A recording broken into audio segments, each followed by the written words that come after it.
Sébastien, je l'ai rencontré dans une précédente vie professionnelle, chez un promoteur constructeur. Toujours cette partie utopique était en lui qui me pesait beaucoup. Donc voilà, l'idée d'IAD germait dans mon esprit, elle avançait bien. Et puis j'avais proposé à Sébastien de faire IAD ensemble. Et à l'époque, il faut savoir que je lui avais proposé en 2005, il n'était pas prêt. Donc et il l'a été un petit peu après 2006. Voilà. À l'époque, il nous fallait, autour d'IAD, il y avait une dimension quand même digitale, parce que bien sûr qu'il y avait l'immobilier, donc Sébastien était quand même le professionnel de la transaction. Moi, j'étais le concepteur, le développeur du réseau, et j'avais aussi ses compétences immobilières, mais plutôt du côté du neuf.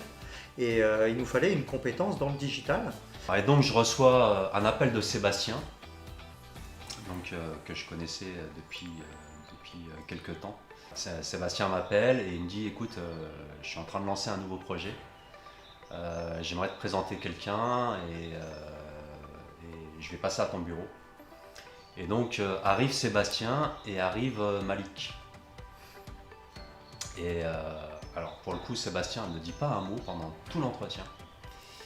Et c'est Malik qui parle. Et Malik, quand il parle d'IAD, il y a des flammes qui sortent des yeux. Et j'ai vu en face de moi quelqu'un de vraiment extrêmement passionné il vivait le projet alors qu'IAD n'existait pas encore. Et je l'ai pris pour un fou. En plus, ils m'ont raconté plein de bobards.